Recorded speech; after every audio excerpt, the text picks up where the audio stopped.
This is a Headgum podcast. I'm doing stuff that's a little more niche. Like I just read like a Maugham book. That was like a book that I recently read, and I know that like sitting on like being on the plane with that. I didn't vote for him, but if you did, that's okay.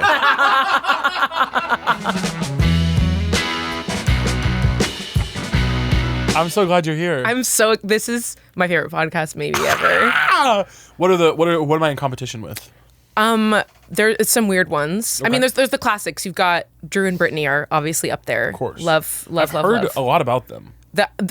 Only good things, I presume. Yeah, I don't know their stuff, but I've heard they're cool and they seem like nice enough people. I recommend you dive in. I think you'll be pleasantly surprised. It's Drew. You said Drew and Brittany? Drew and Brittany, yes. Okay. They're both in their late 50s, kind of mostly gardening, home content. Okay. They don't look a day over 40, but you'd be surprised. But they're up in their 50s. Yeah. Well, they seem cool as hell. I'll have to check out their stuff. I hope you do if you take nothing else from today. That's awesome. Let me look into that. But I also love weird podcasts. Like I really love. Do you know John Green, the young adult author? No. He wrote like The Fault in Our Stars, that book about the teens with cancer who fall in love. Name? Hank Green. I know that one. You know Hank? Yeah. Oh, love that. But their podcasts together. They do like science and like soccer and like advice and science, soccer, and advice.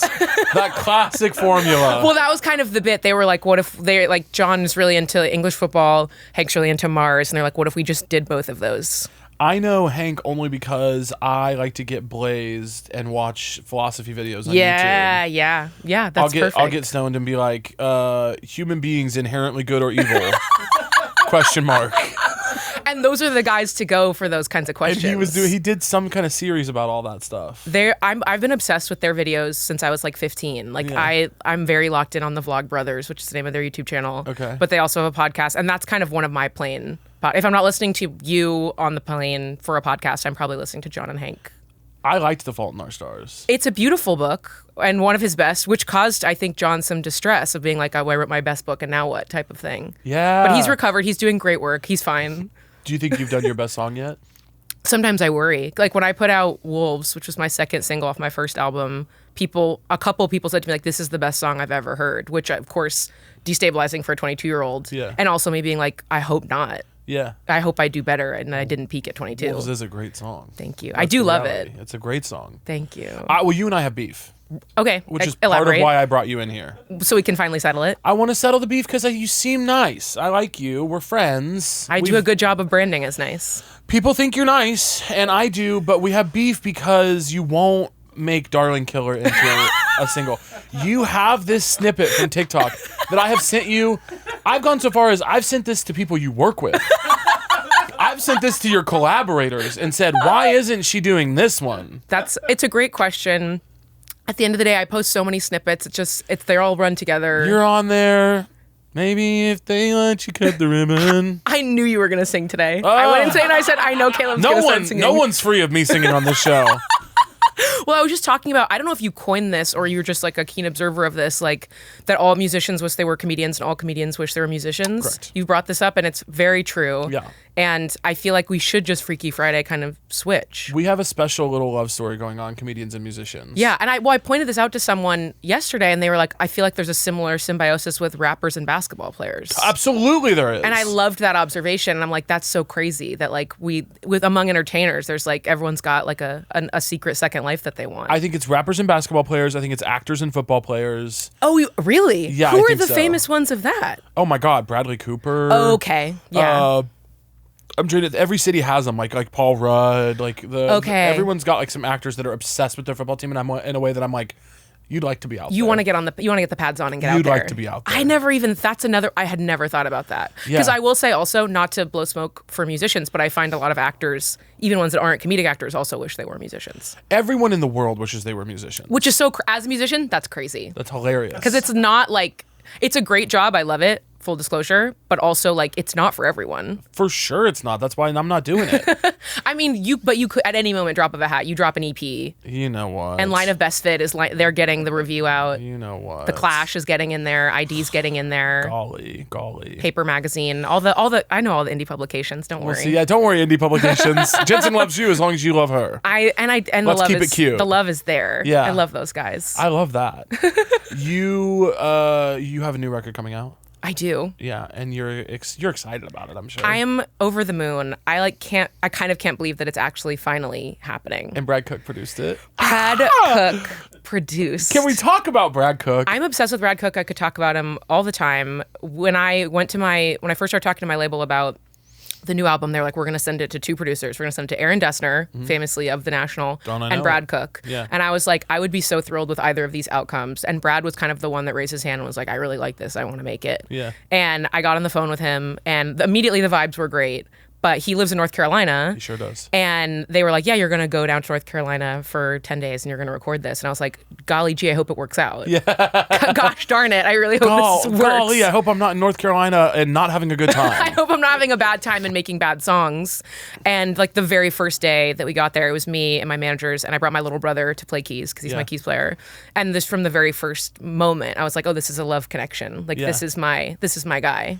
Your little brother is like one of the cutest people alive. He's precious. He's adorable. He's so to the point that it's like annoying. Like I said recently at a family dinner, I was like, it's annoying that I'm the least attractive sibling. No, And let's not be crazy. Here's the thing, I'm a cutie pie, but ultimately at the end of the day, like the amount of people that say to me like, oh my God, your brothers, and I'm like, why don't we dial it back a little bit? Your whole family is beautiful. It's a beautiful family, and we're all very tall. So when the 5 of us, when we're walking 5 abreast, it's like, wow, that's like a giant. It's what we call that a full court press. Yeah.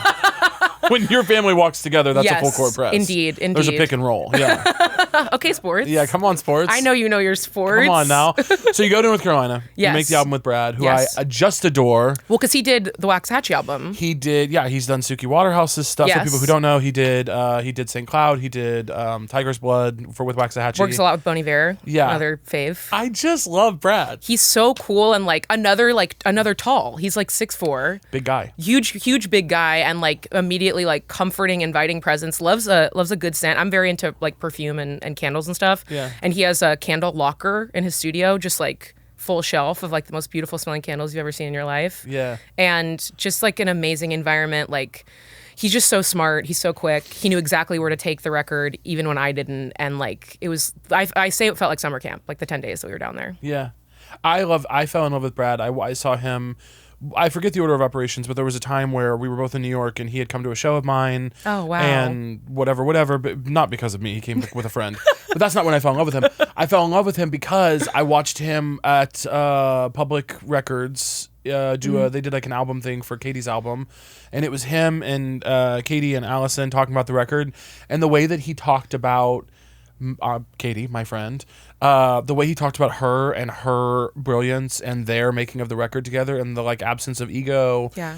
And just like his process, I was just like, this is a really cool human being. I like him a lot. He's so sweet, and like he just knows so much about music and has no ego and no agenda, and like those are my favorite kind of people to work with. Like he's worked with everyone. Yeah. He's worked with the coolest people in the entire world, and he's equally as invested in making my record as he is in making those, like for Mavis Staples, who's like one of the biggest legends of all time, because he just, whatever he likes, he thinks is important. And like he's not a person who's trying to prove anything. He's not a person who's trying to chase clout. Like he just like is down for the cause of great music, and it makes me feel like, it gives me a lot of validation of like, this is a person who like his stamp means something.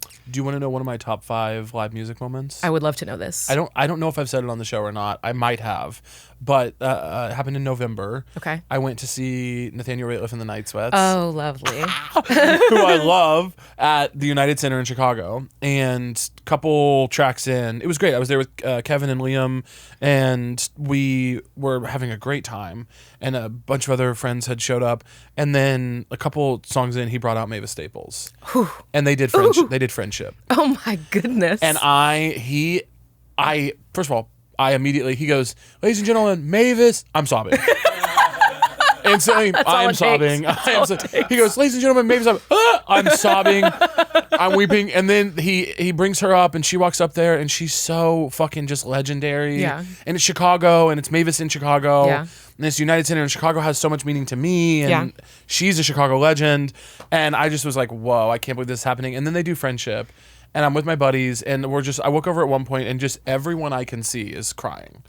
It was so beautiful, and I love Nathaniel. He's a Missouri guy. And I just was like, wow, this is it. In the moment, I was like, you're experiencing something that you will never forget. Have you always had like your finger on the pulse of the cool music? Like, have you always had good music taste? I've always had my music taste, which I like a lot. Yes, but it just seems like you're like always discovering like the new talent. Like I feel like if I like when you're posting something, I'm like, oh, that's the thing that like musicians have already caught on to, and you're like bringing it out into the mainstream. And it's like, have you always been like an A&R in that way? Yeah, a subtle drag. No, that's positive. That's A&R parentheses positive, not derogatory. A&R parentheses complimentary. No, I do. I just love music so much, and I just listen to musicians. Like when there's so much stuff that I discover through. Like if you told me someone you liked, I would go home and do a deep dive because I'm like, Jensen knows music. Or like if Kevin and Katie like someone who has a tiny following, I'm like, they're fucking good. Like I just, anytime a musician friend tells me someone that they love, especially in private, if it's, you know what I'm saying? If it's not in public, I'm like, in public, sometimes it can be like, oh, they're on the label or it's whatever. You still trust, but you're like, we'll see. But in private, if they're like, I've really been listening to Hooray for the Riff Raff, you know what I mean? Then I'm like, I'm fucking locking in, or whatever the thing is. Well, we have a mutual favorite band in Muna. God. I like the music. The people. I like the music. You're separating the art from the artist? I don't like the lesbians. Behind the sound. Well, then you would have been appalled at Brandi Carlile's music festival that we were at last month. Night. What was that like? I mean, it was truly the attendance and lineup was, I would say, 90% lesbians. Oh, sorry, I wasn't being clear. I love lesbians. I don't like the lesbians of Muna. Got it. It was like magic. It was me and my managers were remarking like it was the safest we've ever felt at a music festival ever because it was almost all women in attendance and on the lineup, and everyone was deeply, deeply sensitive, deeply engaged with the craft of feeling. And I got to sing Silk Schwan with Muna again, which I hadn't done in a couple of years. Good and stuff. It was so powerful, so beautiful. But yeah, I did reunite with them, much to your chagrin, apparently. Yes. And I'll pass along that you're not happy with the way things are kind of shaking out with them. I like the music. No, they're obviously they're the best. They're wonderful. I desecrated Silk Chiffon one time with my presence, and something keeps happening to me with my musician friends. I think via some form of. Do you remember in high school when people would bully one of the weird kids by including them and stuff? Me, that happened to me. You mean when I was in 9th grade and on the back of the bus on a choir trip, everyone tried to make me freestyle rap? Yeah. You know the scene in Sorry to Bother You where they make him rap and they don't like it till he starts saying the N-word? Yeah. That happened to me in real life when I was 14. Jesus Christ, by the way. In high school when they'd be like, we should invite Dylan to play kickball. And it was like, whoa. He has no idea. Yeah, and he's like, I'd love to play kickball. Yeah, it's truly like walls closing in, Carrie Pig's Blood kind of a moment. Yeah, and that's what keeps happening to me with musician friends asking me to sing. No, with but them. you have a voice, you can sing. It's not even relevant. It's that I feel it's so disrespectful for me to hop on a track. Like truly, when Katie Gavin did her most recent solo show for the record in New York, she was like, you should hop up and do a song with me. And I was like, Katie, do you think anyone in that audience wants to see your court jester friend get up and ruin Inconsolable? They absolutely do, though, is the thing. I would be. Here's what I'll tell you. To bring up a comedian at a beautiful event, I just think. So you don't want to sing Massachusetts with me in New York? Want is not the concern. All I want is to be up there with you, but I have to be in the audience where I belong. I'll be crying with the other gay non-binary people. And I do have those at my shows. Yes. I get a lot of lesbian allegations, I find. You. Yes. Which I don't mind. It's just like so many of my songs are about him, so it's just like it does surprise me. But I think ultimately it's that I get put on playlists with like other lesbian artists. Yeah. And people are like, oh, surely this music that I like must be gay music because I like it and all good music is gay music. And I think that's kind of where the overlap comes in. Based on, I've listened to, I think, every song you've ever put out. And based on the analysis of the lyrics, I could only assume that most of these crimes were perpetrated by him. That's really the only conclusion I would expect anyone to come to. But the thing I've heard is like, oh, the yearning in the music. That's kind of got a gay energy, a lesbian energy is the yearning. Yearning is queer, yes. Yes. But ultimately, I am writing about a lot of hymns, unfortunately. Yeah, I hate to see that. And we share this plight of like unfortunately being afflicted by the him spiracy. It's horrible. But it's good for the plot. It's good. We get good stories, we get good songs, ultimately good jokes. It is good for the plot. Yeah, if I were into women, I struggle to think of how easy life would be. Well, you'd make a killing. It'd be so simple. Oh my! You'd make a killing. My dumb wife. You wouldn't be a wife guy? No. Okay. I think I'd be one of those comics like kind of with a smirk that's like she always wants to go shopping. Well, women and this is like a hot. Women do love shopping. Women love shopping. Women be shopping. Women be shopping, and men love sports. I don't know why. Guys, Like, let's stop fighting it. There's two genders. Let's start there. No, I'm just kidding, guys. I'm kidding. I'm not trying to like reignite your beef Guys, with stop. any communities. Oh, I have no beef with any communities. Famously on the right side of history all the time. I have no beef with any communities. I've sworn all that off. Oh, yeah, it's New Year, New Leaf. Yeah, I have no beef 2025, with no beef. any communities. I'm pro all of it. I love it all, unless you count poly people as a community. I this morning before coming here was listening to your new episode with at the time new episode with Taylor Ortega and talking about the poly community. Yeah. And I appreciated you guys weighing in. Yeah. Well, I mean, good night with those folks. I can't even begin.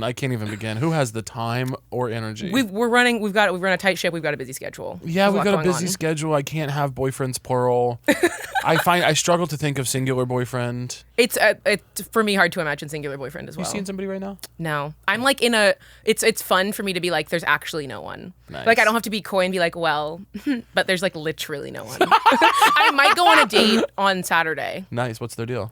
I don't really know. I'm like choosing to know nothing. But they're from Raya. He's from Raya. Oh God. Because that's the only app I use. God, I hate Raya. It doesn't really work. No, it's bad. It doesn't really work at all. It's kind of funny, just like seeing like a lot of creative directors, like a lot of guys who like do like drive race cars. I feel like I see a lot of that. Yeah. A lot of guys who I accidentally match with in Milan who are like, when are you coming to Italy? And I'm like, I don't know how this even happened. I don't know how I got a hold of you. Yeah, I don't know. We shouldn't be in contact. I don't know how this 40-year-old man in Milan That's is me with messaging Amsterdam. It's Amsterdam. I'm getting guys from Amsterdam that are going, when will you be in the Netherlands? And I go, brother, not for a while. How did you find me? And it's like partially my fault. Like I should have been paying closer attention to that location. But then before I know it, I'm just chit chatting with them. I'm not going to say it, a fake Italian name. I don't have a good one. Giuseppe. I'm chatting with Giuseppe. I'm chatting with Giuseppe, and he is beautiful, gorgeous man, but too old for me and lives in Milan. Well, they're always beautiful. Yeah. They're always beautiful when they live in Milan. And you spend a lot of time in Italy? No, and I'd like to go abroad more, but the issue is I don't think my guy is abroad. I think my husband is American, and I find that really unfortunate. Like salt of the earth, like Midwestern. I really think he's in Kansas City. My husband is not lives there currently. I'll tell you that. I'll tell you, my husband does not live in Kansas City right now. You're gonna bring him there though. Oh my God, yeah, I'm gonna have to drag someone back to the Midwest with me. Okay. The dates I've gone on in Kansas City can only be described, and I'm sorry, fellas, I know some of you are listening, can only be described as a torture or self-harm ritual. The dates I've been on in Kansas City, it's either a key, it's like we're girlfriends, or this is the most disturbed, like partially closeted individual I've ever encountered. It's bad news bears. I think dating ultimately is anyone who says like dating is easy is lying. I think dating is fun. Dating is fun. I think dating is fun. Dating is not easy. It is not easy. And I think even if you're having bad dates, it is still fun. Like when I'm having bad dates, I'm still mostly having a good time. You know what? My dating life's going pretty well recently. Okay, well that's not brag. I know. It's good, and I don't know what I'm going to talk about. I mean, you'll get hobbies. I'm pretty into The Sims right now. I'm not gonna lie. Yeah. Yeah, my sim just died of embarrassment. What happened? I honestly don't know. She was just like standing outside. She was embarrassed, but maybe she peed herself. Something happened. Something Standing went outside awry. is humiliating. She was standing. Don't you find, for real? Do you ever, when I show up nothing to do with my early to hands. somewhere and I'm standing outside waiting for my friend, I'm like, this is one of the worst things that ever happened to Can I somebody. be so honest? This is like I bring a book and I'll just like stand reading a book like on a street corner to look mysterious. I'm standing reading a book to look mysterious. You're so that girl. And it's like I think I'm pulling it off. Yeah. But it's also like when I really think about it, I'm like, girl, what are you doing? Yeah. You don't look that mysterious. You're reading a book. I mean, unfortunately, the books I read, I think if you like caught a glimpse of the title, you'd be like, oh, like she's really serious about it. Yeah. It's not like a Sony my first, Fisher Price my first book type of thing. Yeah. But it is, because you know how like there's certain books that like. I see a guy in the subway reading all about love. Exactly. And I go, this is your first time with a book. Your first, like, I don't ever want to be that person. I'm doing stuff that's a little more niche. Like, I just read, like, a Mogum book. That was, like, a book that I recently read. And I know that, like, sitting on, like, being on the plane with that. I didn't vote for him, but if you did, that's okay. Come on. But like, Come on, isn't that fun? no, it's a good one. We have fun here. Come on, isn't that fun? We have fun at Headgum. What was the thing you said though? No, I just when I'm reading stuff, I ultimately like I'm picking titles that are not giving like. It's not posturing, you know? Yeah. But it's still like ultimately if you're standing outside of a coffee shop waiting for your friend and you are reading a book, you're fully standing up and reading is crazy. Like have you seen the pictures of Jacob Elordi where he's reading a book in a hand and then he also has a paperback in the back pocket? Honey, I've seen every picture of Jacob Elordi. There's not a picture of Jacob Elordi that hasn't crossed my desk. You're signing off on all of them? Yeah, before I'm that guy in the Spider-Man movie. I need more pictures of Spider-Man. I'm signing off on Jacob Elordi pictures. All they do, they put him in front of me. I go, "Yup, run it, run it, run it." He's got a purse. Why not? He's 6'10". I don't see why not. He's the biggest, most beautiful boy. I need him. So I made a TikTok like a year ago, and it went like a little bit viral, and it was me talking about how he's my prime example of someone who I think of as a beautiful house. Yeah. Like I see him Nice. and I understand that he's gorgeous, but like to me he's like architecture. He's so beautiful that it's like I can no longer register him as like someone I might have a romance with. Opposite for me. Well, I have a hard time picturing him as somebody I don't have romance with. I mean, and all the comments were like, well, you have low self-esteem if you don't think that's just a reflection on you being insecure because you don't think you could pull Jacob Elordi. I'm like, I was like, I want it on the record. Jacob Elordi's not in my DMs. This is not a situation I have to confront. Yeah. This is not something I'm ever going to have to deal with. I have the opposite of low self-esteem. I'm out of my mind. I see someone like Jacob Elordi and I go, he might hit me up. Well, here's the thing. It's not that he wouldn't hit you up. It's that, like, he just, like, presently, I'm pretty sure, is dating the young Aunt Becky, right? Like Lori Loughlin's daughter, I think. Pardon? Pardon? You know Aunt Becky from Full House? The one that didn't they go to jail for I don't think there was jail time. By the way, I was at USC when that happened. USC gate? Yeah, I was a senior. I was finishing up my senior year on spring break when the. How'd you get in? What was it? Did you get in normal style or did you get in fake no, style? I got in normal style. How many people got in fake style? Because that was the whole thing, right? I don't know, but like so I grew up in LA. I went to a very intense private high school, and I went to one of the schools where like it's not just rich kids. Like everyone there's really smart. Okay. But that tracks, by the way, because you are so smart. Oh my God, thank you. I see you at a smart high school and they're fucking it up. I see that. I was like the loose, like type B, like I was type A in the sense of like I was raising my hand all the time in class and people were laughing about it, kind of an energy. But I was also in all the talent shows and everyone's like, "What's your backup plan when music fails?" Yeah. And I was like, "Don't worry about it, babe. Yeah. It's not gonna fail. I'm gonna rock it to the moon." At Yeah. 17 years old, so Yeah, self-confident. But I went to like it was a very, very smart school. The kids did well in school. Kids got into college because they were smart. But there are other LA private schools, and I won't name names, where some of the kids, like you know that like, oh yeah, these kids are getting into college because their parents are probably paying their way. Yeah. And I just thought it was understood that was happening. Like when the big college gate, was it Varsity Blues they called it? Yeah. When that happened, I was like, is this news? Didn't we know that this was happening? I guess it was the photoshopping of the pictures that everyone was like, that's kind of crazy. It was like, oh yeah, they did or they didn't play water polo in high school. It's like, I don't give a fuck. And I was surprised they were going to those lengths, like that there was any sort of like fabrications or fraud going on. But I just thought it was known. It was like, oh, if you're rich and you're not that smart, your parents might just throw some money at it, and then you go to the school, and who cares? Kind of. I mean, it's bad. I know it's bad because it's maybe taking away the spot from a kid who deserves it. I understand that, but I just knew that it was the way that it had always worked, and it was the people being shocked about it that surprised me. Because like I thought we all knew that this was going on across the board. Yeah. But you went to USC normal style. I did go normal style, yeah. And you studied music there. I studied music there and I loved it. I didn't go to a single football game. I didn't participate in like any of the normal USC traditions. Can I tell you something? Please. I knew that. You're saying that the energy that I'm giving today is not like girl at the tailgate? Hey, I didn't see you at the game.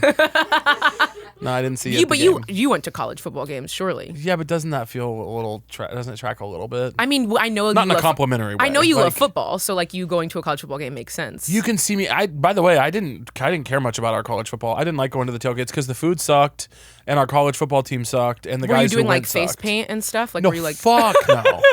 Fuck no. You can barely get me to go to a Chiefs game because it's such a to-do. What I like to do is go to a sports bar with great chicken wings and post the fuck up. That's beautiful. And I like to say, server, keep the Dr. Pepper on a constant loop. Is that the bev? Because you've got a Coca-Cola today. Is Yes. Dr. Pepper the bev of choice for a sporting event though? Dr. Pepper's the bev of choice for everything. Okay. Dr. Pepper, no, I don't do it that often because I'm like 30 now and responsible. Not if you have to drive. The last couple years, I've been fading out the Dr. Peppers. But man, if I had my choice, if it was just like if it was a free for all, I'd have Dr. Pepper all the time. Wake up, middle of the day, evening. That makes sense. But yeah, I mean, I loved USC.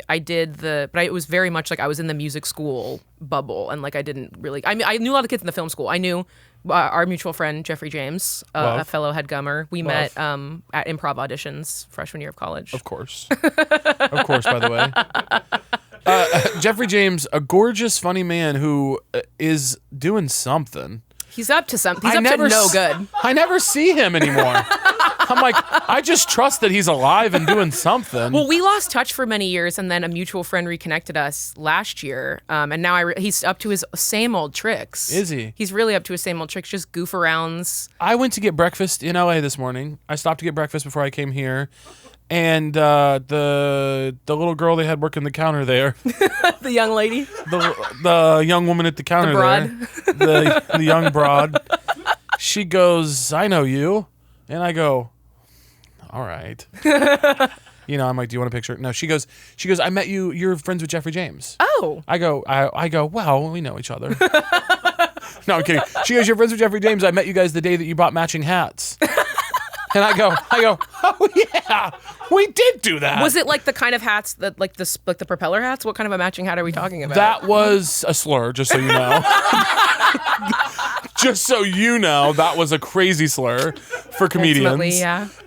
No, for some reason, Jeffrey James and I went to a farmer's market. I just haven't seen Jeff in forever. Of course. No, hard to pin down. But we went to a farmer's market and bought straw hats together. It was straw hats, okay. Pretty much adorable. Yeah. And I think that was 3 years ago, and I don't think I've seen him since. I don't know where he's at. If you're out there, Jeff, give me a call. But yeah, we met at improv auditions, and he is a beautiful young man to the point that like I saw him at the tryouts, and I was like, this guy's not going to be funny, too good looking, suspicious. I know, he's gorgeous. And then he was really funny, and I was like, not fair, not cool. See, I've not seen him be funny. I just noticed that he's never beautiful. heard a joke. Never seen him try to do a joke. Really solid, he's serious guy. He's a stern guy. Yeah. Yeah, very stern, kind of intense, kind of intense. crazy eyes, kind of got going. Yeah, it's a shame. Could have a really bright future in comedy if he devoted himself to it. Did you make it on the improv team? No. Whoa. When was the last time you needed to go to a doctor but you pushed it off? You made an excuse like it'll heal on its own, or I'm too busy, or maybe I don't even know which doctor to go to. I think we've all been there. Booking a doctor appointment can just feel so daunting. But thanks to ZocDoc, there's no reason to delay. They make it so easy to find and book a doctor who's right for you. ZocDoc is a free app and website where you can search and compare high-quality in-network doctors and click to instantly book an appointment. We're talking about booking in-network appointments with more than 100,000 doctors across every specialty, from mental health to dental health, primary care to urgent care, and more. You can filter for doctors who take your insurance, are located nearby, are a good fit for any medical need you may have, and are highly rated by verified patients. Verified patients, that's what they called me in college. Whoa. Once you find the right doctor, you can see their actual appointment openings. Choose a time slot that works for you and click to instantly book a visit. Appointments made through ZocDoc also happen fast, typically within just 24 to 72 hours of booking. You can even score same-day appointments. Stop putting off those doctor's appointments and go to ZocDoc.com/SoTrue to find and instantly book a top-rated doctor today. That's ZocDoc.com/SoTrue, ZocDoc.com/SoTrue. This episode of So True is brought to you by Booking.com. Booking.yeah. Every time I use Booking.com to find a place to stay in the U.S., I know they'll have exactly what I'm looking for. They have a huge variety of options, from hotels to vacation rentals, and I know I can find exactly what I'm looking for. I've found Booking.com has something for everyone. I'm always saying that anywhere I go. In my friend group, I'm definitely the planner. If I didn't do it, no one would. These people are pathetic. So when it's time to take that group vacation to the beach, I sprint to my computer and go right to Booking.com. Now my friends can be pretty specific about what they need out of a place to stay on vacation. We simply must have an outdoor barbecue grill so I can make some of my famous hot corn on the cob. Booking.com makes it easy and convenient to find so many great places to stay all across this great country of mine. And no matter who you are, Booking.com helps you find the stay that's ridiculously right for you. Find exactly what you're booking for on Booking.com. Booking.yeah. I didn't. I was telling this. I'm like locked into telling the stories about my improv days. But I got to the callbacks. Like I was going to be on the short form team, and they did a thing where for 6 weeks, twice a week, you would meet up basically in it was at the physical education building, and from I think it was 10 to midnight twice a week, you were like in improv, like probationary improv boot camp. And then I think it was a I test. love improv kids. I love the shit we used to do to prove to each other that we were serious about it. And it was crazy because like in the music school at USC, like you had performance class on Tuesday nights, and then you also had rehearsals twice a week. Yeah. Like with your band, because like the first 2 years you're basically in cover bands all the time. Yeah. And so I would have like on Monday night, the night before performance class, I would have my normal rehearsal from 6 to 8 or whatever. And then I got to eat dinner, and then I would go do improv for 2 hours. Yeah. And then I would go back to my like freshman dorm with no air conditioning, and then wake up at like 6 a.m. to go to like classical theory. Like that's what I was doing in 2015. I was like, I was doing improv till the wee hours, and then waking up to like do like analyze fugues in classical music. Your college experience was much cooler than mine. That you heard improv and classical theory and you thought cool. You're like I'm in rehearsal. I'm in a cover band. I'm running to do improv. I'm analyzing musical theory. I'm like, truly, I don't even know what we did. I remember that one time we got kicked out of a Red Lobster because we did too much on the endless shrimp. I mean, I was causing a ruckus invariably as well. But like, I mean, the classical theory was brutal. I was getting like, those were the first time I ever got like Fs in my life. Yeah. But like you could go to the teacher's office hours and then redo the homework, and then she would just give you a new grade based on how much she helped you. Nice. So like if I hadn't done that, I would have gotten an actual F. Like, and I'm a person who like, I was very fastidious about my grades my whole life. And like, I would get like homework back and be like, you got 30% of this right. And I'm like, I don't even know how to process how wrong I was. I can't believe it. I'm not used to this. I wasn't used to it at all. And like, fortunately, like, it didn't matter. Like, the classical, it fell off after that. But that first year, waking up that early for that. And I had a rival. There was this girl who sat next to me who was a classical major, always sick. It got me sick repeatedly. I hated her so much. That's so funny. Do you know what she does? Is she a big time musician now? I have no idea, because I don't keep up with that many people from college, honestly. Like, I have my friends, but everyone else I like kind of like I don't have Facebook anymore. Like, I haven't had Facebook for like 5 years, and so I kind of don't know like about like the external circles. I don't really know what they're up to. I'm randomly kind of up on what's up with the USC music kids. Are you? I randomly know a lot of y'all.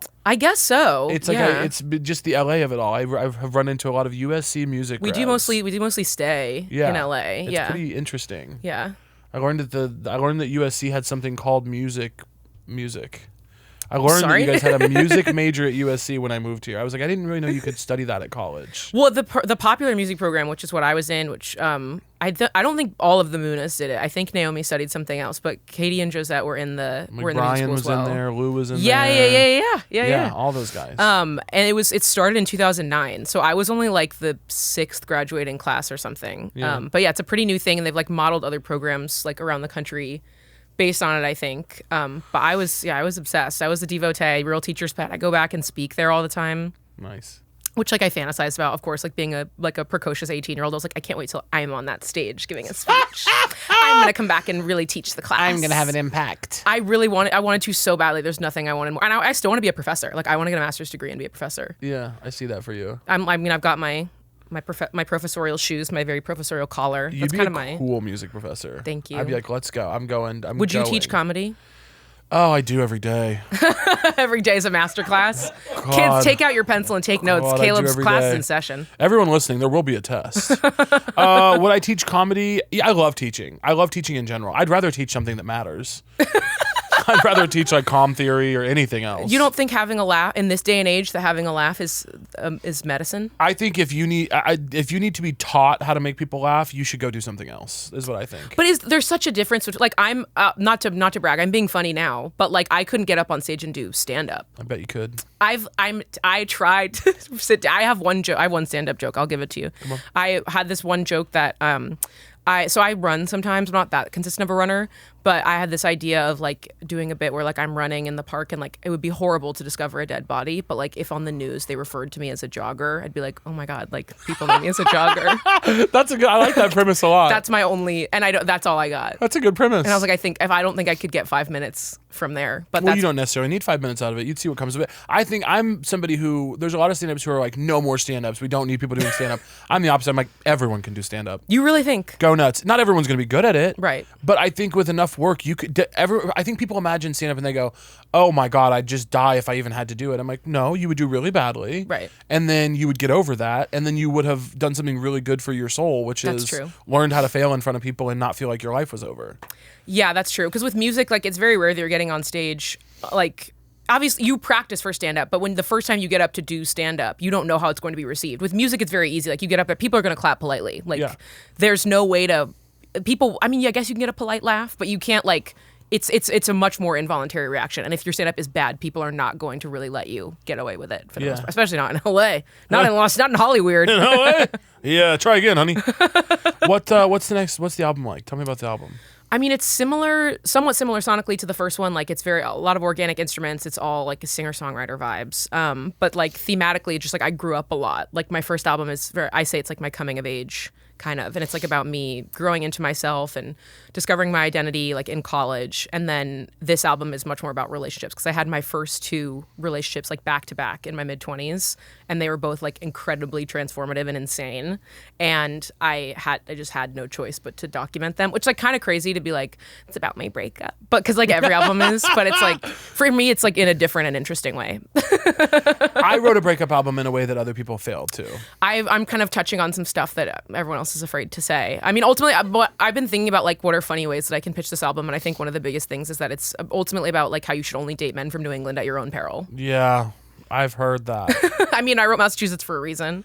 I've heard this, especially straight men from New England. I saw a tweet once. It was like, God puts his most evil white boys in places like Massachusetts and New Hampshire, and I was like, that's crazy. That's really true. I've never met anyone from New Hampshire. I'm sure they're lovely people, but I wouldn't be so sure. I'm not going to make any generalizations. I'm not going to speak out of class. Yeah, but don't speak out of turn, please.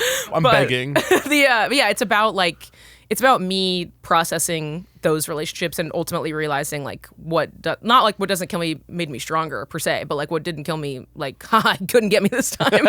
What didn't kill me this time might next. Maybe, and if I have to go through this again, who knows? Yeah. Who's to say? Like, really not up to me. But yeah, I really, it was very cathartic to write, obviously, and like I'm really proud of these songs. Like one of the first things Brad said to me, like the first time we spoke, was he had listened to the first album and then he was listening to the demos and he was like, I can just tell how much you've grown as a writer. And to me, that's like the biggest compliment, is not that I've made the best song ever, but that like you can track the growth as I'm progressing through my musical journey. Like, I don't like people blowing smoke. Yeah. I don't want people telling me that I'm the greatest. I want people to tell me like, oh, you're growing a lot, you're improving a lot, and like I can tell every year that you're further along than you were the year before. Yeah, I don't know if I've ever grown from something that I struggled through. No resilience. I don't think I get through it, but I don't think I've ever left a struggle and been like, ooh, that one good.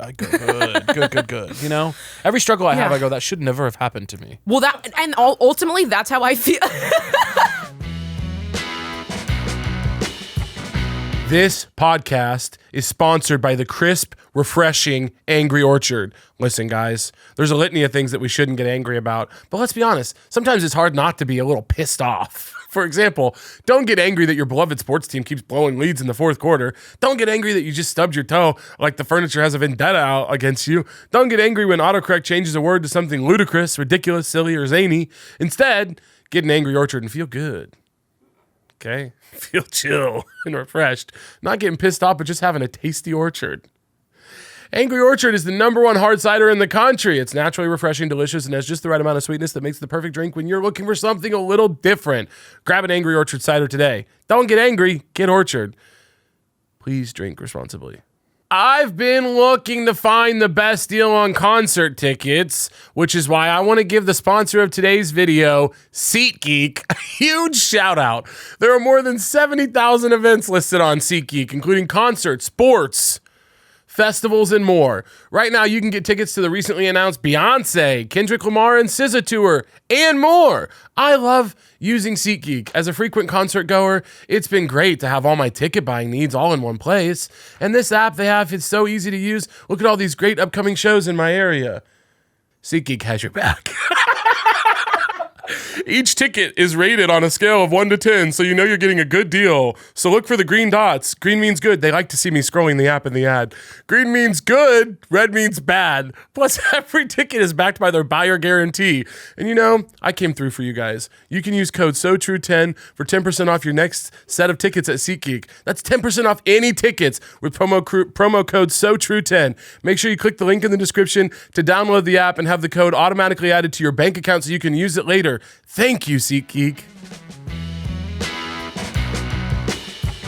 I do think it would be fun. I do think it would be fun to do like a big diva turn. You should. To like really get nasty with it. Would you do like physical manifestation of diva, like fur coat kind of a thing? Fur coat that I like drop on. I chance when I walk in. I throw the glasses across the room. I go, Virginia, my latte. You know, stuff I think like you that. switched to transition lenses. Of course, wouldn't that be Dark lenses. fun? Yeah, be huge. Okay, on a scale of saint to nightmare, how much of a diva are you? Oh, that's really hard to say. I don't know if I'm allowed to say. Like, cause it's like sort of like calling yourself a genius. You know what I mean? Like, Yeah. are you allowed to make that? Because I have like a bunch of health problems, LOL, and like I like have like a very restrictive diet. So like when I tour is like I need fresh like produce. Yeah. So like in a way like that makes me a little bit of a diva. I'm like, these blueberries have a little mold on them, unacceptable. Yeah. Type of thing. I think moldy blueberries is probably something you're allowed to veto. But it's like, or if it's like if someone brings me something and there's not a refrigerator, like a mini fridge in my green room, and like the stuff's been sitting out, I'm like, I don't want it now. If it's not, if it's at room temp, I'm not interested. Yeah. So it's like in that way, like I guess I'm a little bit of a diva, but like ultimately, like I hate inconveniencing people. What's on your rider? So it's like blueberries and arugula and cucumbers. Let's go. And like I like tea, like I like to have some mint tea. And ultimately now, like, because I travel with a band, like I let them have input. Like I think my little brother put pretzels on there, so like there was always pretzels in there. But I think we're all kind of afraid to ask for too much stuff. Like we know we can, Yeah. but it's like the idea of like saying to like these people at these hardworking people at these venues, like, hey, can you like go to whatever the equivalent of Whole Foods is in this town and like find me my snacks? Like I'm like, you have better things to do than this, surely. That's interesting. What's on your rider? My rider's an amalgamation of all stuff we like. It's like Chance always wants a bottle of whiskey. Okay, love. Rotisserie chicken, which I learned from Stavia. It's a great call on his part. Good. Yeah. This is something you can just eat real quick before, and it's not going to upset your stomach. Like chomps, beef jerkies, Fiji waters, cold Fiji waters, Dr. Pepper, Diet Coke. What else is on there? Hint of lime chips. Oh, that's powerful. And salsa. What? Light beer. Oh, good. Yeah. One of my college roommates always had a family-sized bag of Hint of Lime Tostitos in her desk drawer. Dude, Hint of Lime is the fucking truth. They're great. I messaged the people at Tostitos and I said, what you're doing with Hint of Lime is incredible. You should do it on the scoops. And Don't they have Hint of Lime scoops? No, not to my knowledge. Oh, I guess I never thought about Do they? Oh, here's my writer. Okay. 2 rotisserie chickens, cherry Coke Zero, Dr. Pepper, Jack Daniels bourbon whiskey, Budweiser, Coors Light, Boom Chicka Pop, Kettle Corn, Evian water, pre-roll joints where where legal. my eyes went. Original Pringles, I didn't do that. Fresh fruit platter, emphasis on pineapples, pineapple, strawberries, blackberries. Regular or jalapeno chomps, beef sticks, Dove milk and dark chocolate, sugar-free Red Bull, sparkling water. Additional requests to potentially follow depending on guests and location. Beautiful. Yeah, and I will be adding to that. Actually, Chance, will you put Hint of Lime, Tostitos, While we're on the subject, yeah. and jar of salsa? Chunky medium salsa. No particular brand. Well, that's how I try to help, is I try not to go too specific on that kind of thing. Right. Because, of course, I want to say it needs to be Amy's. Okay. It needs to be Amy's organic, chunky medium salsa. But, like, who's to say medium, if that's not gonna mild, Chance.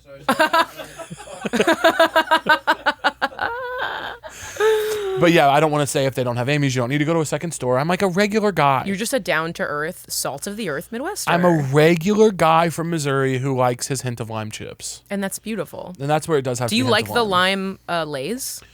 Or is that a no-go? I don't believe that I've had them, friend. Wow. I mean, I feel like that's something that could open your... If you're talking about Hint of Lime... Although they're called... See, here's the thing. Limon? They're called limon. Yeah. Pretty confident that means lemon in Spanish. It means but lime.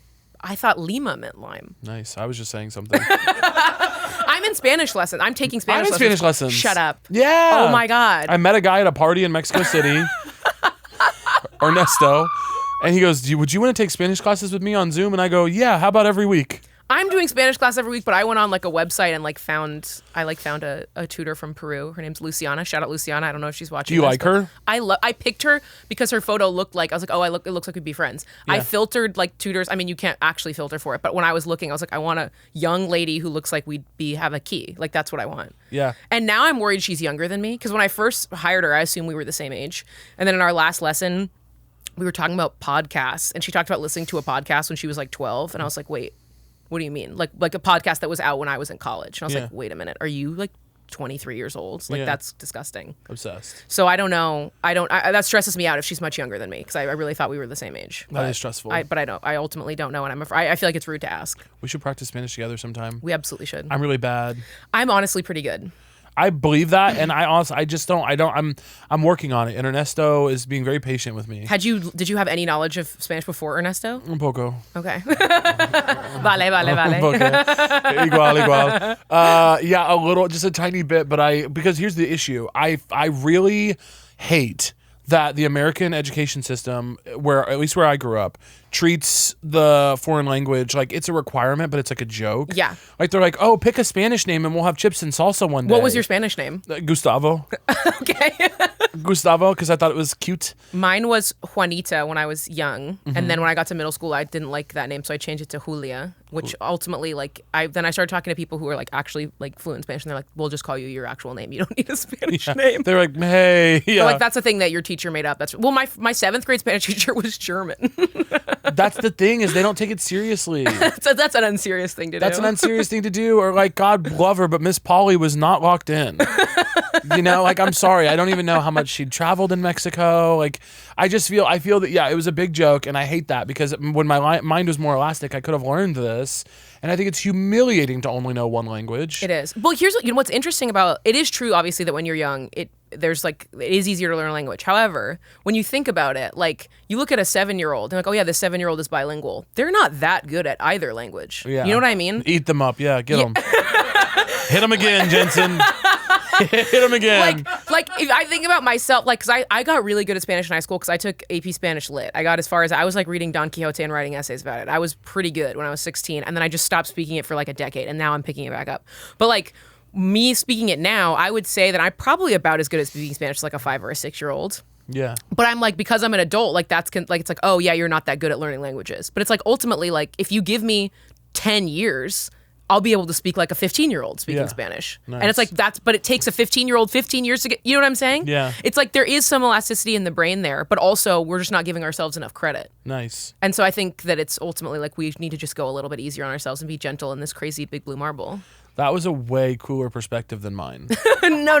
My perspective sucked and yours rocked. But I also agree that mostly the way that we teach language in the U.S. is like it's not good at all, and like we just need to do so much more immersion. And I just think it would be so cool. Whenever I hear people like switch back and forth between languages, I'm like, that's so hot. Like, I just want to do that. It's so hot, and we just don't view it as necessary here. Like in Europe, they view learning to speak English, not everywhere, but a lot of places, they view it as necessary. It's like, if you want to work a customer service job in Paris, you're probably going to encounter some dumbass from the United States who can only speak English. Yeah. But we don't think that. We encounter someone who only speaks Spanish in our country, or someone who only speaks whatever language, and we go, oh, well, they should have known English. It's like, why? Why can't you know something else? I will say one double standard that I think is interesting is that, like, as an American, I feel like you're way more made fun of for having an American accent speaking a foreign language than you are for speaking English with an accent in the U.S. Really? And maybe aside from bigots, like, obviously, we're gonna take bigots out. We're taking bigots out. Yeah. But I'm saying, like, if you're an American and you go to, like, if I went to Spain, I have a good Spanish accent, so not to brag. Yeah. But like, even if you're really good at speaking Spanish as an American, if you like can't roll your R's or you pronounce things as an American, like, I feel like they're going to make fun of you. Yeah. Whereas I feel like if you're, like, I know plenty of people who have lived in the U.S. for like 20, 30 years and English wasn't their first language, and they still speak with the thickest, like, French accent ever. Yeah. And no one's like, oh, they don't really know English because they speak it with a French accent. Yeah. But I feel like the reverse is totally true. Yeah, I think that's totally true, and I think it's fair. I think it's good for us. I think it's nice that we get made fun of. People Americans get so bent out of shape about Paris. A lot of Americans hate Paris because they go, oh, the French are so mean to us. I go, good. We do need a place where that happens. Good. I like when I say, l'addition, s'il vous plaît, and they go, shut up. I like that. I think that's healthy. They should be mean to me. It's good for me because no one's mean to me. No one's mean to you? Not until Paris.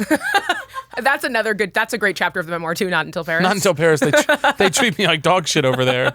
I'm fat and tall and loud and American. They hate me. Do you feel like you could pass for any other nationality other than American? No, ma'am. Hey, no, ma'am. I'm locked in on America. I asked my English friend, I was like, do you think I could convincingly be anything other than American? He was like, no. And I was like, what about like Canadian? That's like the same. He's like, you're so loud. Yeah. I was like, that's, I mean, I know, but like, come on. No, it's American for me through and through, and I love that about me. I randomly love America. That's so random. That's so random. You're so random. I'm like, for sure wish it was doing some different stuff, but I'm Yeah. like, it's so beautiful. Yeah. There's so many different pretty parts physically. I was thinking about that the other day, like how much there are so many Americans that I love, Yeah. even though I like don't like the institution of America. And that's how I feel about basically everything. Like any group, I like love the people in the group, and then like the institution, I'm like, let's get rid of it. Yeah. But like I love the constituents. Like I Yeah. think like especially like I mean we both tour, like getting to see all these different parts of the country, all the people, like there's amazing, cool, smart people literally everywhere in America. I love the voters. I love the the voters of this great country. Honestly, I mean, I feel like you would understand where I'm going with this. I would love to run for mayor of Los Angeles. Really? Yeah, I think about it a lot. I think about running for mayor of Kansas City sometimes, just because You would win. I think it'd be a key. You would, it would be, and you'd win. I would do something crazy with it. I'd get silly. Like a fun holiday, or like Oh, worse. I would do things that they'd be like, I didn't even know you could do that. I'd be like, I would do free transgender surgeries. I'd go nuts. I'd make Kansas City. You'd do all the stuff in the Republican attack ads for real. Yeah, I would. Only transgender people allowed to play college sports. Yeah, absolutely. Everyone. Guess what? If you want to swim, you better be trans. If you're cis, get out of the fucking pool. And frankly, and what, like, just for in the same way that I think like we should just like white people shouldn't be allowed to vote for a few hundred years just to like kind of make it even. Jensen, I've been saying this. I think cisgender people should stop playing sports for a while just to make it even. If I were ruler of the world, first thing is white people don't vote for 500 years. Just to make it, just to fix it. Yeah. Then we'll see what happens. Then we'll go back to everyone gets a chance. We're gonna go back. But for 500 years, white people get no votes.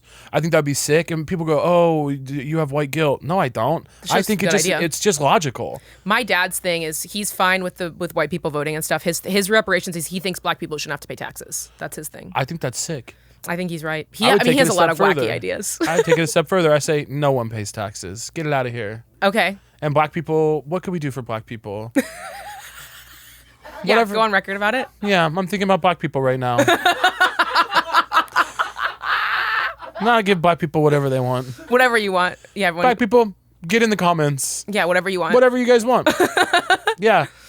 I'd honestly, if the government was like, what do you want as reparations? I'd have to really give that some thought. I think I would want a beautiful Spanish style home in Los Feliz. Okay. That's what I want. I could do that for you.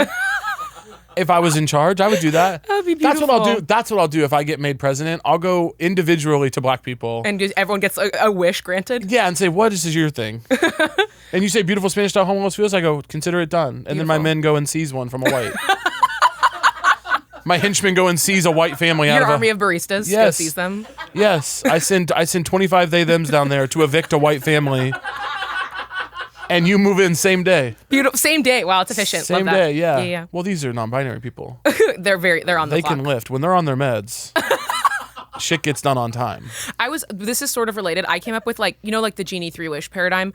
I want to know with people, like if you had 3 wishes, one of which is like really stupid. Yeah. And one of which would help you specifically and one that would help humanity. Because everyone's like, oh, I'd wish for like the end of climate change and world hunger. It's like, okay, that's cute, but that's only one wish. Yeah. You get one of those, one that helps you personally and then one that's real dumb. Okay, one that helps me personally, I'm living forever. You want to be immortal? Immortal, I love it. But presumably everyone you love is also immortal. Or no, you want to see them all perish? No, they can go. You want to get a new crop of family like I every want to 100 do years? it new style, yeah. Okay. I want to do immortal, and then I'll do it new style. When the one crop dies out, like if I'm immortal and all of you guys die, that's like that was that era. Okay. And then the next time I go, I'm gonna start a new era. You get a fresh crop of podcast associates. I start a new era of all things. Yeah, so I'm gonna be immortal. That's my selfish one. My silly one. It rains candy. Well, it's supposed to be silly. No, but that's perfect. Yeah, any specific candy or all the candy? Any kind that I like on the day. Just you just feel whatever you feel, kind of that. Because some days I would wake up and of course it would be Twizzlers, but then other days, some days that's foul. Some days it would be Butterfingers. Okay. And some days it would be what's another candy I like? I'm floored by those being the first two because I find Twizzlers disgusting and Butterfingers are delicious, but they are the crumbliest. What do you want it to rain? I mean, if I had my druthers, Almond Joy. We could do that one day. I love Almond Joys. That's an adult's candy. Yeah. Well, we could do that day. We could do that day 3. That'd be nice. I could do that. Or any other candy you want to. But other Twizzlers over Red Vines? Yeah. Wow. Red Vines are disgusting. I don't. Twizzlers are so slippery. No. The little Twizzler bites. I guess I can haven't had see the we're Twister not going to bites. go eye to eye on this. Okay, so I did my one for me, one for silly, And one then for the humanity, world. Yeah. And it doesn't even have to be like that. You don't have to fix climate change. Like, Teleportation. teleportation? Okay. I would do teleportation. Okay, that would actually kind of fix climate change. No more. Think about how much anxiety and pain and suffering in this world comes from not being able to be where you need to be. And from being in transit. Like And how being many in transit. Like being in traffic and all that. But that's beautiful as well. You project that you love a road trip. I do love a road trip. Yeah. But then a road trip in teleportation land, a road trip would just be like, you know how some people own records? Right. You know? And then a Right. lot of people don't because they're like, that's over. Road trip would just be like, actually, I'm driving to LA. I'm having a fun drive. Yeah. And it's just for the experience. And there's no traffic because there's only like 10 people driving that day. Yeah, and people would be like, why don't you just teleport? And you go, You want to see the sights. yeah, I'll be driving. You know, you get to be like you get to be holier than thou about it. Oh, yeah, yeah. Because that's the one thing I love. To be holier than thou. I love to be holier than thou. Yeah, absolutely. I do. I love anytime I get to be, and I'll do it around something I've only been doing for like an hour. I honestly also love to be holier than thou. I love to like having just read an article to tell people like, actually, that's not true. It's a common misconception. Yeah. Oh, I Actually, love they telling someone a debunk common that. misconception. And is- especially when I read something and I actually did read it and I didn't see it in a TikTok, when I actually did read that New York article about it, I love yeah. that. Do you know what people love to tell you? When you drink ice cold water, they love to go, it's actually better for you if the water's not so cold when you drink it. I mean, as a singer, they're telling me that all the time because you're I supposed hate to drink the hearing room that. temp. But sometimes when you wake up at 2 a.m, sorry, really thirsty, sorry, hit, like, needs to be heroin. ice cold. Yeah. I need to lap it up like a dog. This is the best. I'm going to tell you right now, the best drink of water you can have. You're staying in a hotel. Mm-hmm. You wake up at 2, 3 in the morning. Mm-hmm. You're keeping your eyes half closed because you don't want to lose the sleep. Right. Yeah. You stumble over to the refrigerator. You get one of the like $17 Aquapana still. You're like, but you're so thirsty. You're like, it could be $1 million and I wouldn't care. You crack off the top. Yeah. You take the biggest drink you can even imagine. And then you put it back down and go back to sleep. I would love to know, like, unexpected, like, underrated best hotel experience you've had on tour. Like, best hotel you've stayed in, like, in a random city. Yeah, this is a really good question. Best hotel experience I've had that I didn't expect, though, is the part of it. Well, because, like, obviously, if you're staying in, like, a fancy city, in a fancy hotel, that's maybe not that shocking. But, like, for example, like, I stayed in St. Louis. Yeah. When I was opening for Muna. I think I stayed at like an AC Marriott. Yeah. I felt like I was in a actual palace. Yeah. The room was enormous, the softest sheets ever. I was like a high rise. Everything was like stainless steel. I was like, God, am I James Bond? Like Midwestern this was, like, hotels are crazy. they're enormous. I just stayed in a hotel room in Lincoln, Nebraska. I actually didn't like the hotel that much, but the room itself was I paid $270 for the night. Right. Kitchen. Right. Living room with couch and TV, 1,500 square foot patio, bedroom with its own separate doors, Yeah. bathroom that was its own separate like wing of the room that was as big as the kitchen. Then there was a hallway to the bedroom in the room that had fucking like standing video games. Wow. Like Atari and shit. Wow. I was like, this is insane. It's crazy. I couldn't believe it. No, every time I go to Minneapolis, which is I played there a lot randomly, and they love me there. I love them. Love Minneapolis. Every hotel room I've stayed in there has been like the size of a large 1-bedroom apartment, and Yeah. it's for like a couple $100s. And I'm like, how is this possible? Meanwhile, New York, beautiful city, amazing. The last hotel that I stayed in there, well, no, the last time I stayed there, the room was a little bit bigger. But once I stayed in there, and I could not fit my suitcase in there. You gotta stay at the Chelsea. I don't think I've stayed there. Chelsea's really nice. It's like famous, right? Yep. That's like the Leonard Cohen. I It's remember very nice. you at the Chelsea Hotel. You better sing. That's me doing my like.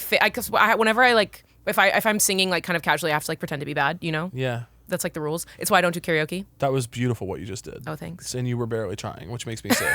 I don't do karaoke for that reason because I think it's rude. It is fucked up. If I saw you at karaoke, I would protest. I think if like I've seen like Ariana Grande do karaoke, and I think she's doing it with like other singers, and I think that's okay, I guess. No, at home. But I even if I was with my friends who were like also musicians, I'd be like, guys, we don't need to do karaoke. Like we do this all day. You know Yeah. what I mean? But like people are like, what do you mean? Don't you love karaoke? And I'm like, no. No, people like for me me. need it. Well, there's like, I think you strike me as like the perfect karaoke person because like you're not going to sing badly. Like you're not going to get up there and like make people's ears hurt, but you're not like a singer. So it's not like you showing off. You know what I mean? It's like pleasant and fun and camp. And I'm like, gonna pick like I'm gonna do like Man, I Feel Like a Woman, Shania Twain. Exactly. Yeah, I'm gonna exactly. get people involved. The one time a girl that my older brother was dating made me do karaoke. She like came to one of my shows and then was like, we're going out and we're doing shots. And I was like, what is happening? And I did a tequila shot, hated it. And then she was like, you're doing karaoke. And I was like, no, I'm not. And then she's like, what's your karaoke song. I was like, well, if I were to do karaoke song, I would do a hip hop song. I'm not going to say the song now because the rapper now we don't associate with him anymore. But it was a one rap. But it was a rap song that I happened to know all the words to. And then before I know it, the song is coming on. She's like, I signed you up, surprise! And I had to like do, once again, being forced to rap against my will in like a bar in Chicago with like 3 people in it on a Wednesday night. That's also what she did is literally the villain plot line from My Best Friend's Wedding. like that's what she did was so mean. That kind of stuff has happened to me a lot in my life. Yeah. I've had a lot of kind of villainous, like I remember when I was in high school once, I was like sitting at a table outside after school and it was like some girls who were like more popular than me, wasn't barred clear. And I was with them. We were kind of getting along, kind of hitting it off. And then this one girl who really, I think, hated me a lot came up to the table and was like, oh, are we still going to whatever restaurant? And the girls were like, yeah, who's going? And she's like, oh, like Kelly and Sarah and Ashley, whatever. And then looked directly at me and goes, and I guess that's it. And then they all just got up and left. That is bone chilling. And I was like, that's actually crazy. That is bone chilling how mean kids are evil. And it's like, I'm ashamed that I remember that 10 years later, but unfortunately I do. How would you not? That's bone chilling. That's like sociopathic. It's basically like if she like stabbed an animal in front of you and like made you watch. It's like, that's crazy behavior. That's nuts. I don't like that. I didn't love it, but I'm going that on was the like record. that was like the kind of, but that you leave that. Fortunately, I left that behind. It doesn't really happen to me anymore. But like when I was a teenager, like that kind of stuff was. I look back and I'm like, that was the plot of a silly movie that I would have loved. But I get too comfortable with people for sure. you think? I definitely do. I do. I push it to levels that are like, I'll meet someone first time that I do not know from Adam. And they'll be saying something, and I'll be like, well, that's because of your childhood insecurities. And they'll be like, what? Is that so? I would do something like that. I would say something that crazy. I'm like not physically. I'm not getting comfortable with people for a while. Like I'm not like a big physical touch person. I'm a hugger. I'm kissing on the cheek. I'm like very afraid to touch people. I feel, but like I will say something out of pocket, probably analyzing them. I would dap up the Pope. There's something wrong with me. There's something wrong with me. Okay, but like that example, I'm like, would I dap up the Pope? I guess I wouldn't. I guess I'd be afraid. I guess I'd be maybe overly deferent. Although he was saying some crazy stuff. The Pope? Yeah. He's so cool. He was saying some crazy stuff. And one of my best friend in the entire world. I was kidding, by the way. Just playing, guys. You don't think the Pope is super cool? Just playing. No, it's just like we went to college together. It's just like, and it's like you don't want to like say. I just know him differently. Yeah. Yeah. It's like not like, and yeah, we'll cut it. But yeah. But like the stuff that he was saying that he was getting into. Ultimately, like it was very homophobic, but a lot of my friends did think it was pretty funny. Didn't he say there was like an era in the Yeah, ultimately, yeah, that was kind of what he was getting at. Well, guess what? That's fucking hilarious. And guess what else? He's right. I was just like surprised because I think he said it once and everyone was like, you can't say that, Pope, whatever the Pope is. And then he was like, sorry, and then said it again. Yeah. Look, here's what I hate is that gay people and leftists, we all get painted as like boring woke scolds. I'm like, if you say something true and funny, we'll let it slide. Absolutely. If you say there's an era in the Pope's house, the Vatican. The Pope's house. If you say there's an era in the Vatican, we'll be like, sounds like it's the hype house. We'll be like, period. Yeah. He's like Corvette. I didn't see Conclave, but I'm pretty sure that's what it was. That's right? what it was. Yeah. Yeah, because they are being over there. I can't really weigh in, but I trust you. You know they're being. You can totally weigh in. I mean, it's like look at the regalia. There's a lot of regalia. There's a lot of regalia, and then they're doing other stuff they shouldn't be doing. He's the least of the worries with those guys. Sorry. But ultimately, like, I agree with you that if something is funny, I absolutely will let it slide. Like, I've laughed at some pretty, I can be a bit of a woke scold. Maybe some people would say that, but I will let something slide if it's actually funny. It's just most of the stuff's just not that funny. That's the thing.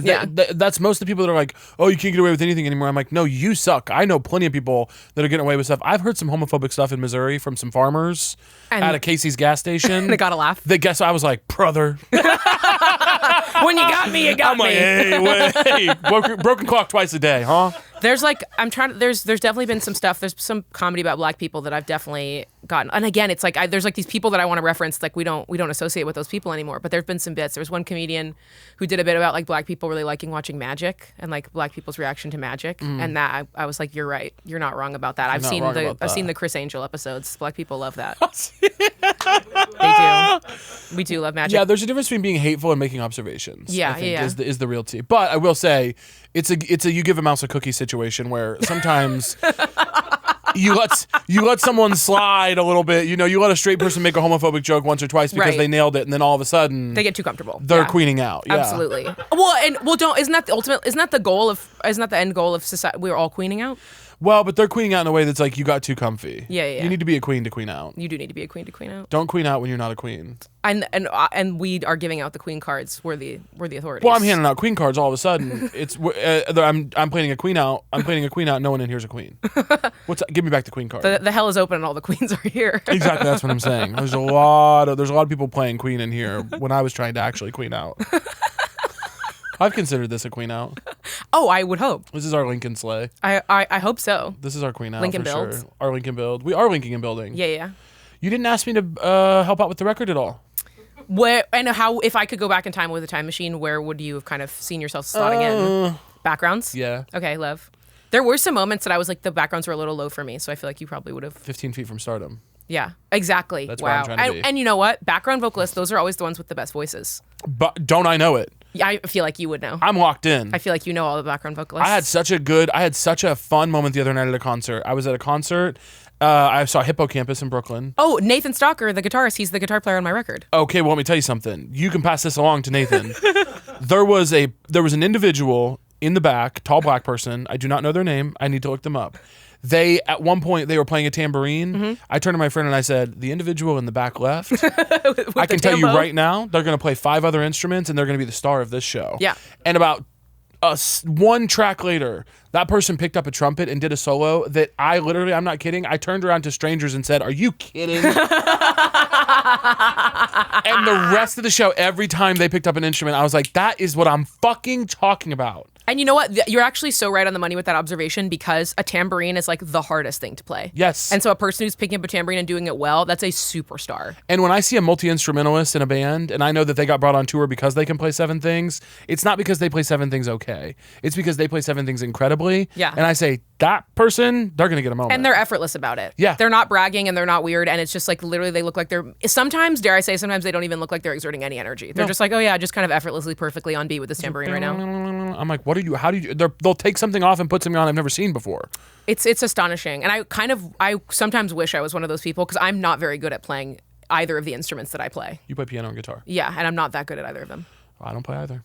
So I salute you. I appreciate that. And I also find you to be really good at guitar, but okay. I can accompany myself, but I like when I see real guitar players like really shredding, I'm like, yeah, I have no business doing this. And ultimately, I will get to a point where I probably am not playing guitar that much on stage anymore. Yeah. But right now, it's very much like I do accompany myself. Like I'm kind of like doing, it's for the culture, it's for the community, it's representation. There's not enough black girls playing acoustic guitar, wearing glasses and crying kind of a thing. I've been saying that. There's just not enough of us, and I'm getting out there. People are going to keep comparing me to Tracy Chapman. Ultimately, I'm not really anything like her, but that's okay.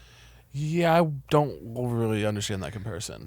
I appreciate people. It's kind of like how, like, because there's like no black women, there's not enough famous black women doing folk music. Everyone's like, oh, who's the one that I've heard of? Got it, Tracy Chapman. In the same way that my Asian friends are always being told they look like Lucy Liu, even though they don't, because there's just like not enough. There's not enough representation. An Asian woman, yeah. Yeah, they're like, who's the first one I can think of. I've had an impulse come over me. Okay. I want to do a segment with you. Okay, yeah, I'm ready. This is a true or false segment. Yeah, I'm familiar. I'm going to do bad job. I believe you know. I believe you know it's work. Yeah. I'm going to read you 15 statements. You're going to tell me as quickly as you can if you think they're true or Absolutely. false. And if you get 10 or more correct, Jensen, we're going to give you $50 US. Absolutely. Are you ready? Oh, yeah. Dragonflies can't walk. False. True. A group of goats is called a trip. False. True. The official state gem of Washington is emerald. True. False. Petrified wood.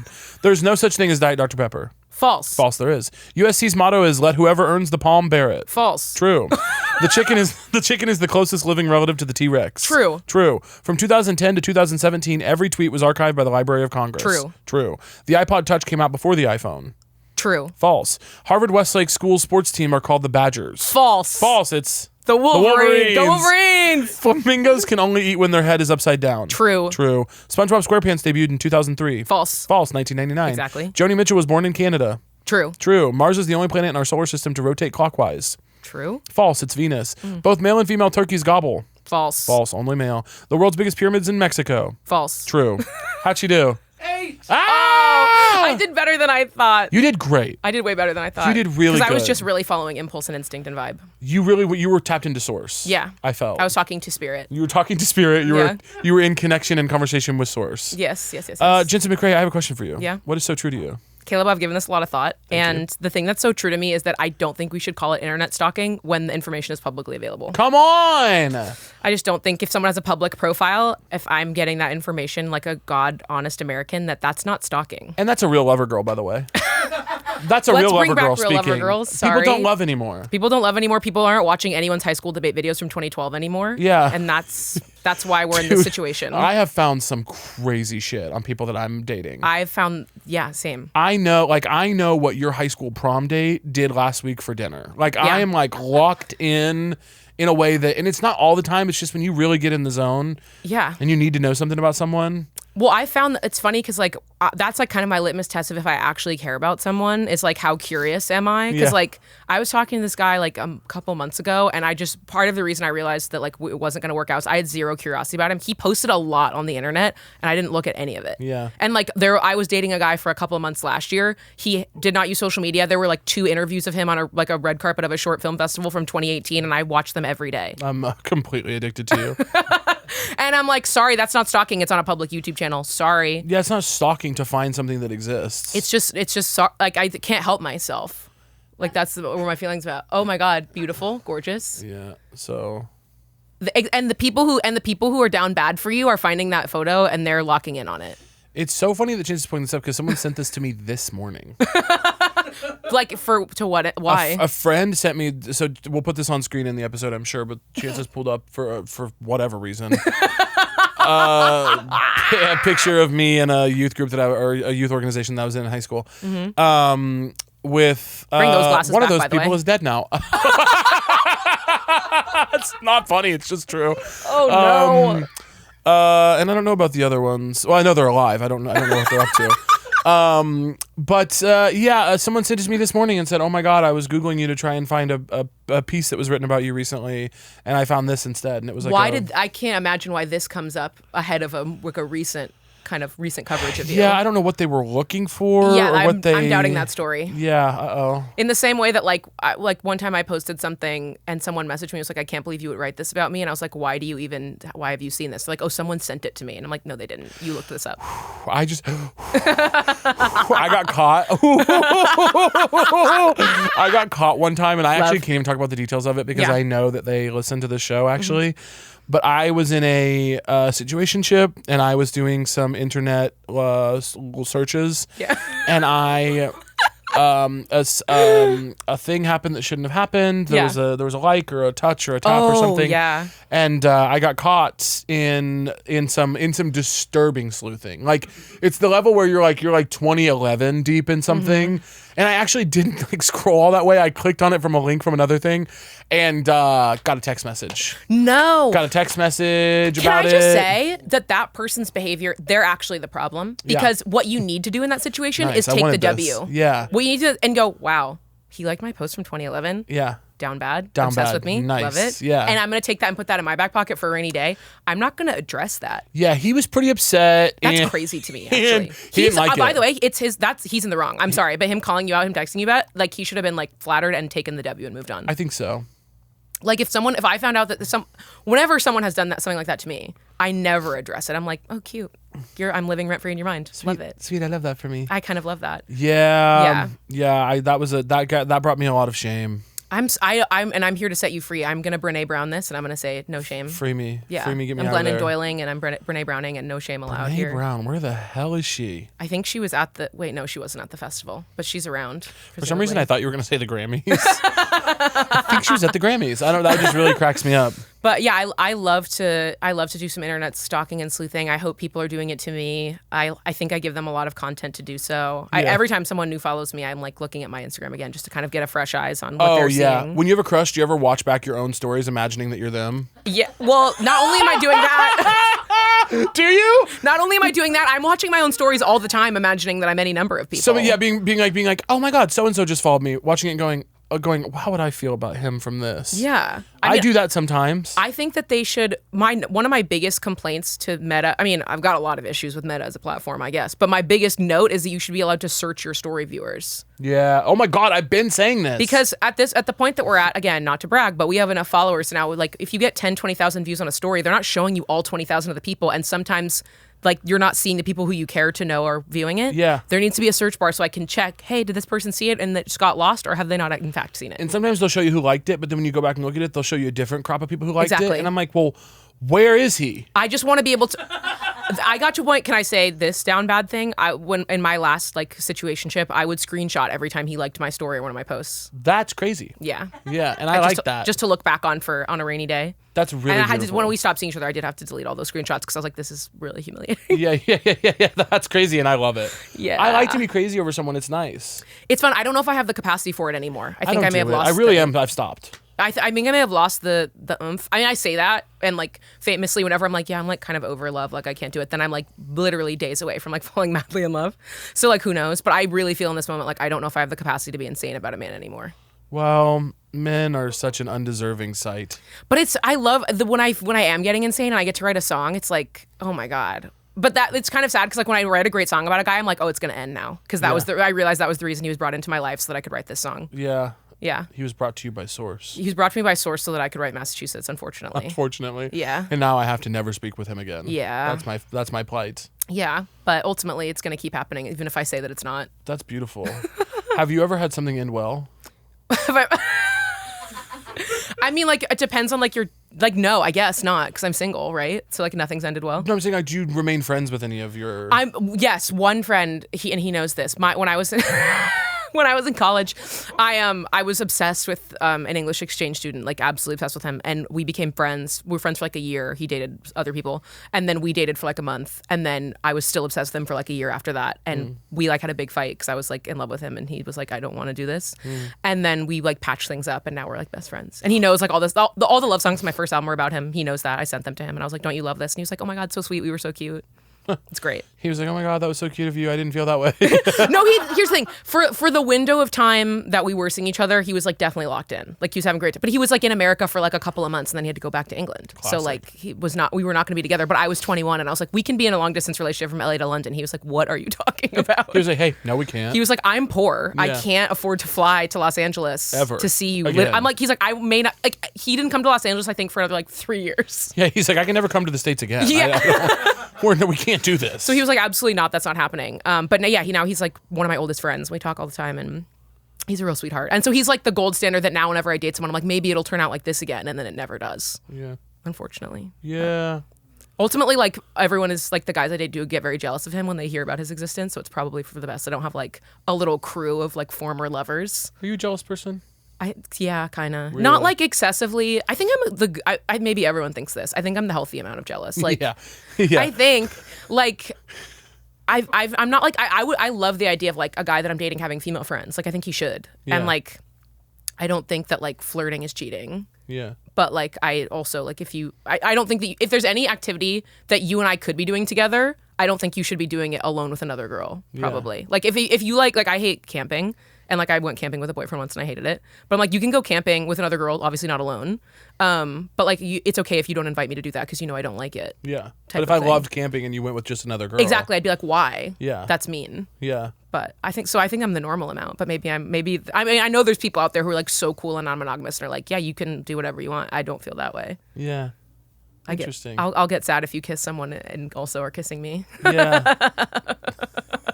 There's pain in that laugh. Can I say, to my knowledge, I've never been cheated on. To my knowledge, to my nose, I've never been cheated on. So I hope that you haven't. I hope so. Cheating is so silly to me. It's really crazy. I'm just like, you could just actually end the thing you're in if you want. Yeah, that's kind of where I land on it. Yeah. I'm not jealous.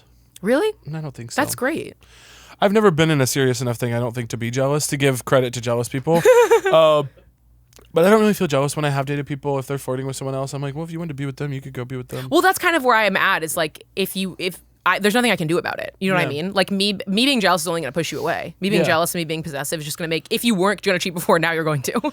I also feel that what I offer is so specific and I think great. But I'm like, what I offer is very specific. If you don't want this, you should absolutely go to something else. I would love that for you. It's a relief to find out like, oh, like thank you for not dragging this out any longer. Like ultimately, like even though I've only been like dumped once, and it was horrible, genuinely horrible. Oh, it would hurt my feelings. I'm not above, but yeah. But I look back now, and it's like we weren't even together for a full year, and I'm like, oh, thank God he didn't drag it out any longer. Like he knew that he didn't want to be with me anymore, and he made the decision like relatively quickly, and was like, all right, it's over. Because if he'd stayed for another 6 months of just like not being in love with me, horrible.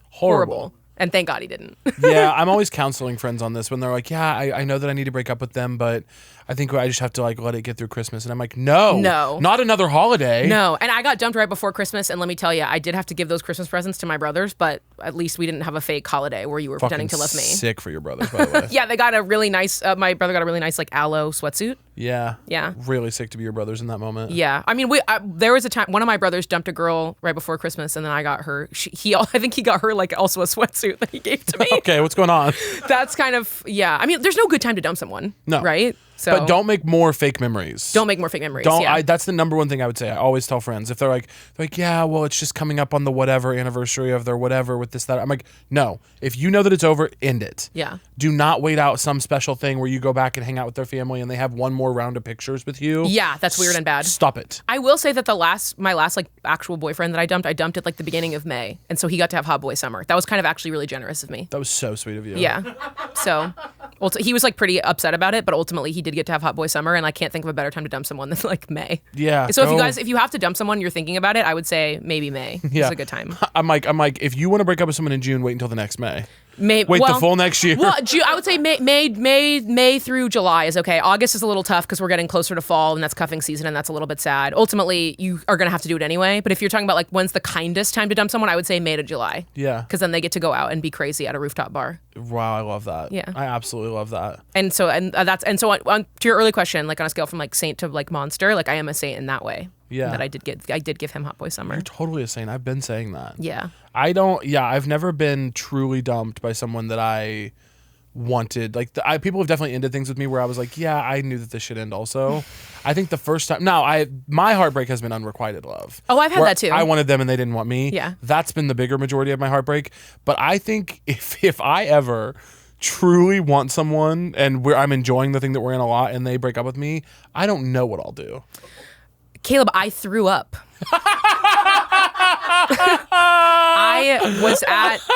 I'm sorry, that's not funny. No, it is funny. Well, here's a couple things that happened, and I do want to tell these stories because they're funny. Like a couple days after the breakup, I went on a run, and I was like, I have to exercise to move my body so that I stop feeling like I'm dying.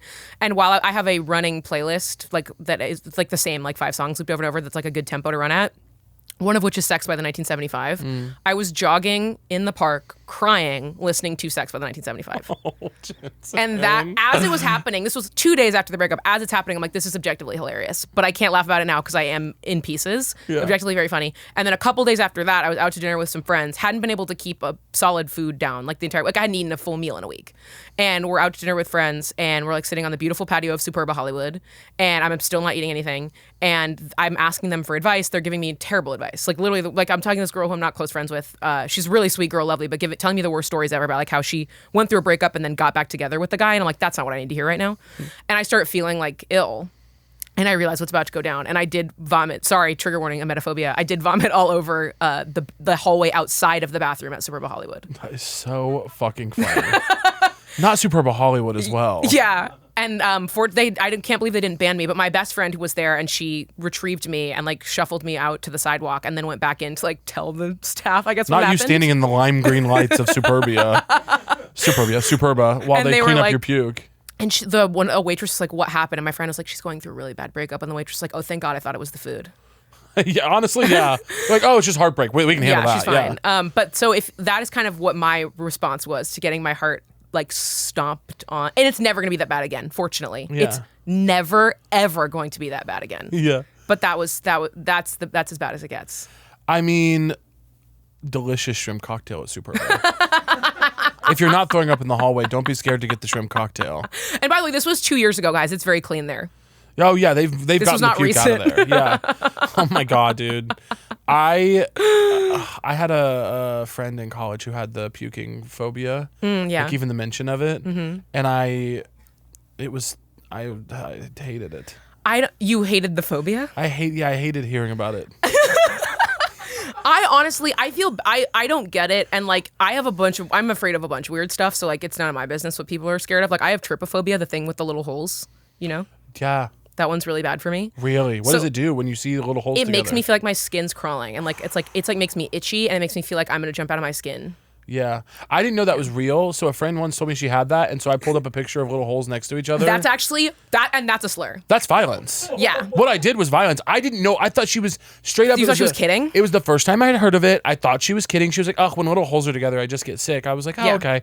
And I was like, and I was pulling up a thing to be like this. Yeah. And vomit. and oh my God, I was like, hey, that's my bad. What I'm gleaning from this conversation is that you actually don't believe any of your friends when they say they have phobias. Well, I'm just like, what do you mean? I'm just Do you like, not have any weird phobias, fears? I don't even know if phobia is like the right term anymore. death? That's not weird. You know that. I don't think it's weird, but I'm like, I do get scared. But there's of like that. nothing in day-to-day life that like other people might find weird, but to you is like a big deal. No, one of the blessed. big sticking points between me and most of my friends is that I'm pretty mentally well. That I'm is- like that- actually pretty solid on that front. And ultimately, like us having beef is less about me not releasing Darling Killer and more about you being mentally well. Our beef is about Darling Killer. I want that fucking song put out. I need to finish. It's only that verse and chorus. I need to finish it. I ask for so little. Just put it out for me. Put it out for me. Finish it and put it out for me. I love it. Ultimately, I feel like I have other songs. Like I put out a visual EP on YouTube a couple years ago, and I feel like Fever Dream is kind of ultimately that song. I know Fever Dream. I know the visual EP. I love Fever Dream. This is for the people. This is for them plugging. I You know, know. they're watching this on YouTube. They can go click over as soon as You guys this is go done. click on Fever Dream and tell me that you don't still want Darling Killer. And if you go to TikTok and search Darling Killer, I know because I do it once a week, it'll come up real easy. Go watch it and tell me you don't want that song. I'm not going to apologize for being a super fan. I never ever will. No, I appreciate it so much. Like I was so nervous going into this today because I'm such a fan of yours, and I was like, what if I'm not funny? And Caleb's like, never again. Oh, it was a great episode, though. It was such a great episode. And we did it, in fact. Well, Jensen, will you tell people where they can find you and when your album's coming out? My album it's called I Don't Know How But They Found Me. It comes out on April 25th, and you can find me at Jensen McRae basically everywhere. And I hope you come to a show and stream the album. And pretty sure this episode is dropping the day my second single Savannah comes out. Yeah, enjoy Savannah, Let's guys. go. Named after a person or the city? The city. Love the city of Savannah. Beautiful, haunted, amazing. Gorgeous. Yeah. Well, thank you so much. This was amazing. Thank you for having me. That was a Headgum podcast.